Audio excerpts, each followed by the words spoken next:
Hello everyone, this is CJ Novo 992 and today we're back for the brand new video, and today's video is already starting off in a bad foot. Not only am I getting rusty at doing the old intros, we're here for an AGM. Now an AGM over the last couple of years on the channel has actually brought some detail, some thought-provoking answers, some thought-provoking questions, and we've found out some things about the old football club. Well now, ladies and gentlemen, we go into the 2022 Rangers AGM, a year that has saw this Rangers team's value plummet over the last couple of years. Instead of protecting our value and protecting our players, we have allowed their contracts to continue to run year upon year upon year, where we now sit just a month out from 7 first-team players being able to sign for free elsewhere. Not only have we seen that over the last year, we saw the Sydney Cup debacle and embarrassment that all that brought. That should have been a focal point as well. And then, of course, you've seen the likes of the Mygers membership, which is a major talking point where a lot of fans who pay a lot of money up and down this country every single week for many, many years not getting a sniff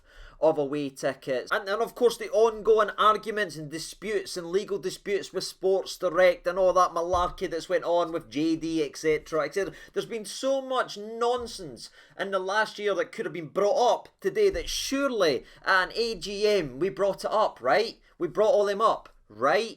We'll find out, ladies and gentlemen, the longer the video goes on. But let's try and keep this brief and break down the latest Rangers AGM. We'll start off with the very first question that was asked, and that was pretty much why we had a Dutch manager and we didn't sign any Dutch players. A good sort of, I wouldn't say it was a good way it was actually spoken out, but it's a good discussion point because it's about transfers. Who's in charge? Was it the manager? Did he get what he wanted? I can see where the question was actually gone with that one, so I'm not going to be too overly critical here. Fair question, but the response from Ross Wilson was the manager has the final say, and we were close to signing. We had an agreement with one Dutch player before the player chose another club. That's what we got, ladies and gentlemen, and I don't know about you, but a lot of it felt like waffle. Do you know what I mean? And you're going to hear that a lot for today's video, but that's the question. Why we never signed any Dutch players under Giovanni van Bronckhorst is the manager has the final say, and we agreed on one, but we didn't get him.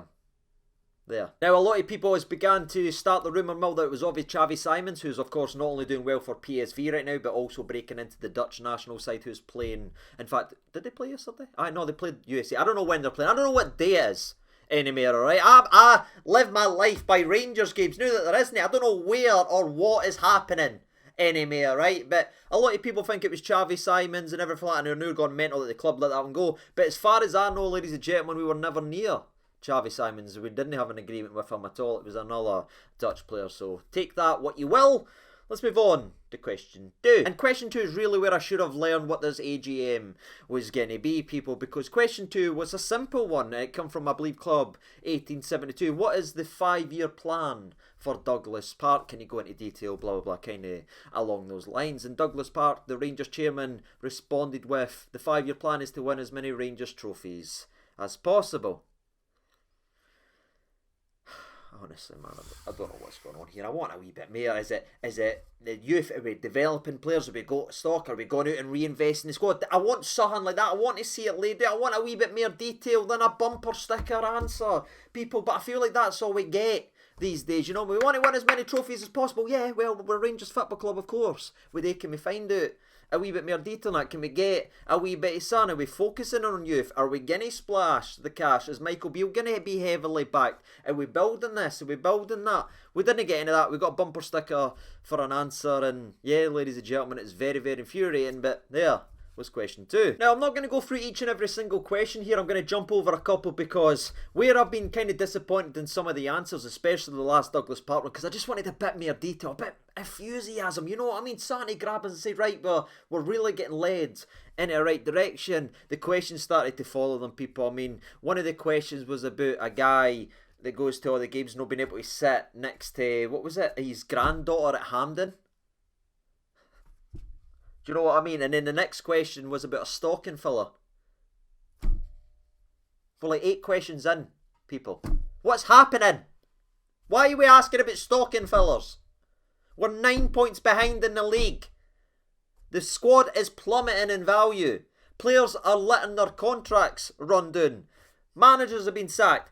What is happening? Why are we talking about £5 rubber ducks? But after a couple rough questions and even rough answers, we did get to question 9, where I feel like we got back on track, because the question was about how expensive the Champions League tickets, especially with the current climate and the way the world is, energy crisis, people struggling with money. I thought it was a very fair question, and I liked it. And he also brought up Jimmy Bell himself, and if there's going to be anything done regarding Rangers and for Jimmy Bell, maybe a plaque somewhere or something along those lines. And that for me is a question that is worthy of being at an AGM, you know what I mean? Now, the answer, was it an answer that was worth being of an AGM? Not really, people, but we did find out they're going to have a conversation with the club to figure out if there's some way of honouring Jimmy Bell, so hopefully that happens. It would be very nice to see, because if there's one man that certainly deserves it, it's that man, given what he gave to this football club. And regarding the prices, I do have another problem, because he kind of went on to say the prices were expensive, but they sold out, and that's me kind of reading or breaking down his quote and everything like that. But see, just that mindset there for me, it was expensive, but it sold out, says so much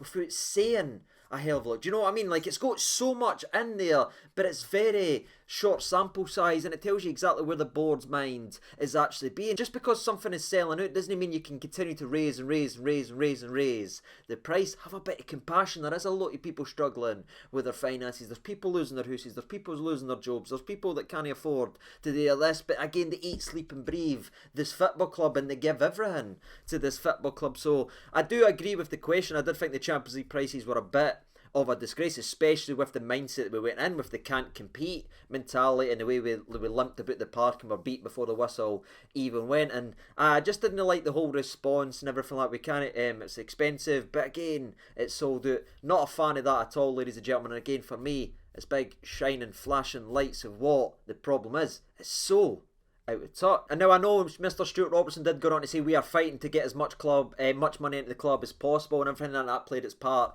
in the prices. But I think I've said everything I need to say about that. I just didn't like this kind of mindset or the feeling or vibe that I get for this board is it's selling out. So let's just keep the price up there. Shouldn't really be like that, people, but at least it was a promising question, and we actually went back to back with some good questions. As question 10 came in, and it's one of the best questions overall in my personal opinion, because it was direct, it was sharp, and it actually played its part in right now in 2022, the way this squad is, the way the season's gone, the way our club is being run. So to the man who asked question 10, thank you. We badly needed it. Now, the way number 10 came down, again, I'll break it down a little bit, but it was basically asking about Ross Wilson, his role in the football club and his journey so far, his signings that have failed, because the majority, if you look at it, the pros and the cons, a lot of them has failed at this football club. So it was asking about that and his signings, and also asking why we signed off on an injury-prone centre-back that can't play Saturday to Saturday, never mind a team in European football that plays twice, 3 times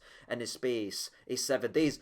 Brilliant question asked, and it was asked to the right people. However, the way it was kind of rubbished off, because again they asked if Ross Wilson was the right man for the job. Stuart Robinson was in right away, and he backed up and said he was doing an unbelievable job. Ross Wilson doing an unbelievable job. Now, to be fair, if I'm taking my own frustrations and that to one side, there is a hell of a lot that gets done behind the scenes at the football club that we'll never know, people, you know what I mean? We only seen the tip of the ice, but there's a lot. So I do understand he maybe done a hell of a lot for the business side of thing, or this and this, or he's maybe done a lot that we won't ever know about, because again, nobody tells us, ladies. So how can we applaud it? How can we understand it if nobody tells us? Oh, he does everything. Well, what does he do? I don't know. Like, do you know what I mean? But anyway, I understand he could be doing a hell of a lot, but the guy asked a very important question. What about his signings? And this Ross Wilson came in, and Ross Wilson was a bit nippy right here. In fact, I think he was nippy the whole AGM. He basically said all the figures that was read out about the Aaron Ramseys, the Ahmed Diallo's, the 2 million for Bakunas, and all those figures that's been out there in the press and everything is all false. That wasn't what they played. And he basically spoke up about Bakuna, saying it wasn't his signing. Do you know what I mean? That was recommended to him by a coach, and it was a free signing, and it ended up making money on Bakuna 6 months later. Not saying that that's obviously a good addition to the squad, but again, he was signed for free and he left for money, so it actually brought money in to the football club, which again is Football Manager 101. If you know, you know. But you went on to say that he doesn't make the signings, which I've just got to put a wee time out right there for ladies and gentlemen, because if he isn't making the signings, and if he isn't recommending players, and if he isn't doing that, what is the director of football actually doing at the football club then?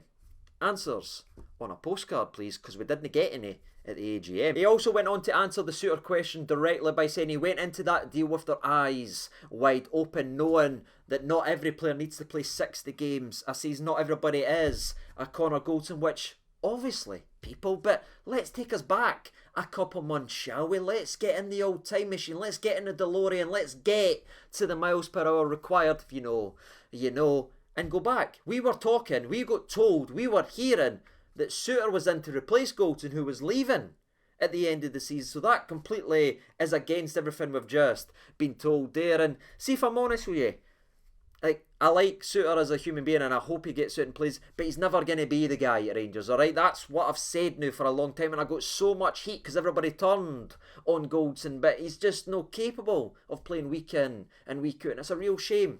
Ladies and gentlemen, I hate that that's happening to him, and I wish it would get fixed and there's a magical cure, but this nonsense that not everybody needs to play 60 games, well, they need to last 60 minutes though, Ross.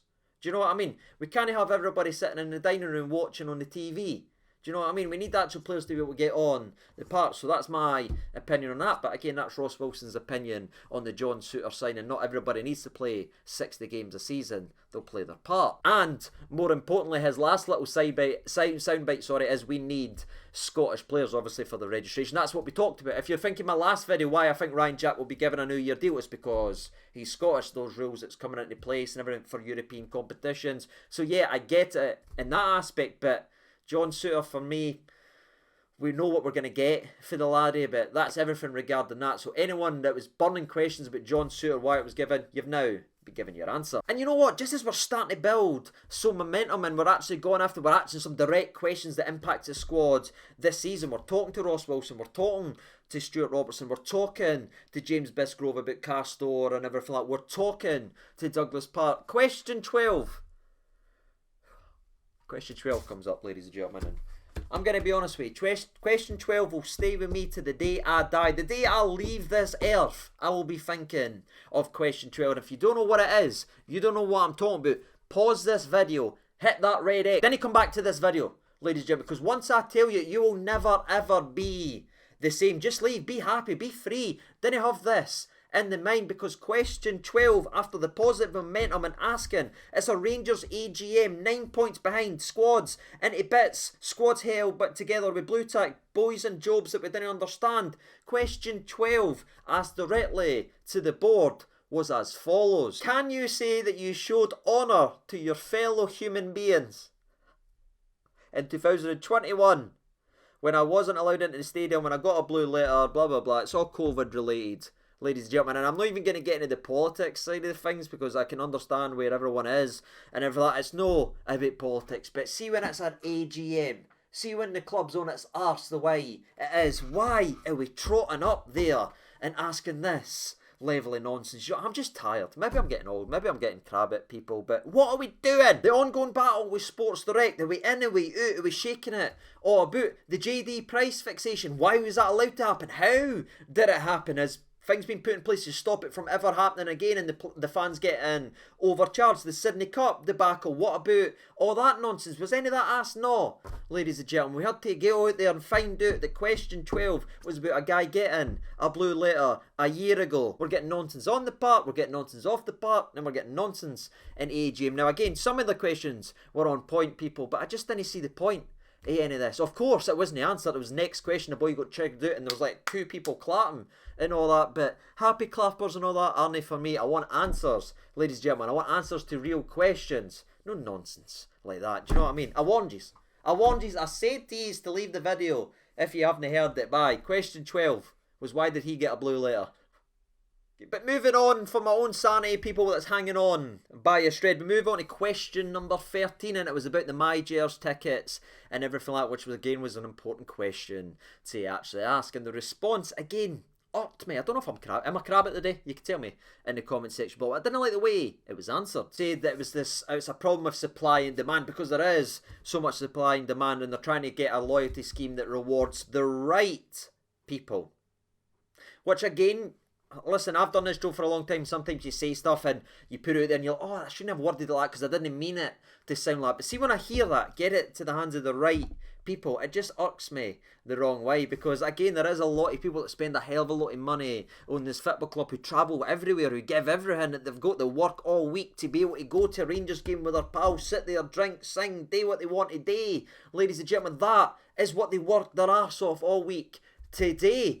This football club, and they're not getting it because despite how much points they've got, despite this Mygers scheme and everything like that, because other people's getting it and handed it in tickets, it's weird, ladies and gentlemen, and I do think it does need an overhaul, and I didn't like the way it was worded, but getting the right people the tickets. I think if you're willing to give this money and dedicate your life to this team and you're spending, you've been gone for years on years, you should be getting the option to get tickets. No, sign up to another thing that costs a hell of a lot of money and then sit there, no, get anything, despite the amount of games you go, despite the amount of money. I understand the supply and demand aspect of it, and I understand it all completely, but there needs to be revamped or reworked. I'm not saying to scrap it completely, because I understand it also brings money into the squad, and they touched on that as well, saying the Mygers brings value in because of the amount of money it raises, and that helps benefit the Rangers first team. I get all that, but it needs to be revamped instead of just making sure the right people have the tickets, in my opinion. And I know I'm skipping a couple of questions here, but I'm not going to go into it too much. There was an elderly gentleman later on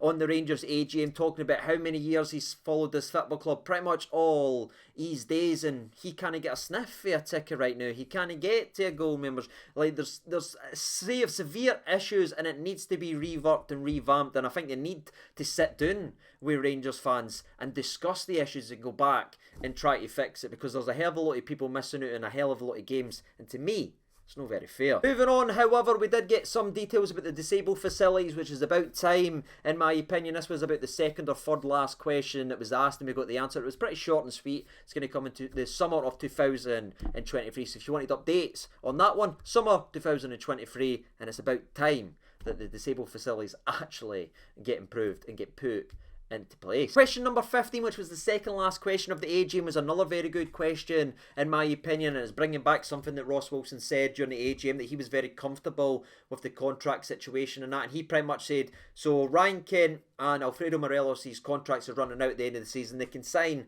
for a team next month, for free. How are you comfortable with this situation? Why have you let these players run their contracts down? Which I think is absolutely spot on, because they too aren't the only ones. There's a hell of a lot. Even Joe Rebo left on his last year of a deal, which gave us a hell of a lot of less money than we should have actually got. And so for me, question 15 was spot on as well, and this was the answer that was given. It's not a case of allowing it. There is a willingness from the club and manager for those players to stay with us, and time will tell if that happens. We have rejected one offer for each of the two players, as their value to us was worth more than what was offered at that time. And there's a wee bit more added on, but I don't think I really need to go on. There was a lot of waffle added to it as well. And for me, again, I just think to myself, is it the value we've got right now when both of them can leave at the end of the summer for nothing? Is that value to this football club? Is that protecting this football club? Is this pushing us in the right direction? If these players didn't want to sign contracts when they've got a year or two contracts left, let them go. Get rid of them. Take the money that's coming. And that's just the way I look at it. I don't see any logic behind keeping these players when they're valued, even if it isn't the money that we want for them. But if we continue to let them stay year upon year, when you've got 2 years left, do you want to sign a new contract? No? Alright mate, we'll start moving you on. That's the way it should be, because we'll get nothing unless we sort out the contract situation for Ryan Kent, and Alfredo Morelos, which again brings me back to the question I asked earlier on in the video. If Ross Wilson's job isn't to sign players, isn't to identify players, and it isn't to sit down with these players and get them signed up contract-wise a year or two before they actually run out of contract, then what is his job, people? Because to me, a director of football should be dealing with that and making sure we don't go into a key player's final year of his contract ever, no matter what the situation actually is. Now again, they could re-sign everything just like the way Connor Goldson, but again, you look at Goldie as well. All these players that's getting allowed to run down their contracts, something needs to be done there as well, and it drastically needs to be improved to help protect the value of this plummeting Rangers side. And aye, that's all I've got to say, ladies and gentlemen. The last question was another question about someone not being able to park and everything like that. Now, I understand it was a disabled facilities, but as we've already kind of broken down and discussed it did feel like almost an empty question because it was already asked before. But again, they're going to try and fix this the parking situation as well. And honestly, that's it. That's the 16 questions that was asked to the Rangers AGM. Now, there wasn't any questions about sports today, and I understand they can't go into detail because again, it is an ongoing battle. They might not be able to go into detail about the JD price fixations and all that. I get all that, people, but just maybe even a word round it to say it's getting fixed or it's getting so. Just something to give us, but we didn't get any of the answers, or even the Sydney Cup. Why was the Sydney Cup no spoken about or questioned? Why was that allowed to go ahead? Do you know what I mean? There is so much frustration, and it's maybe the perfect time to have an AGM like this, because I've liked the last couple, and we've broke it down, and we've spoke about this, we've spoke about that, but they were just filled with frustration the day, and that's been the way the season's actually unfolded, so it was a perfect marriage in that aspect. But what about you, ladies and gentlemen? I was bitterly disappointed about the questions and answer that was asked for the most part. There were some good ones, in my opinion, but we didn't really get great answers. Everything seemed to be very shallow answers, and bumper sticker answers, and happy clap answers. I wanted a wee bit more. What about you? But again, as always, that's the latest Rangers AGM. Hopefully next year's a little bit better, and the man who asked question 10, he can go ahead and ask all 16 next year, in my personal opinion, and maybe I can retire and that would be absolutely lovely. But until next time, ladies and gentlemen, enjoy the World Cup extravaganza, enjoy watching the game, and again, if any Rangers news happens, I'll be sitting here talking about it right here on the channel. But until next time, I've been TJ92. Thank you so much for watching, and bye.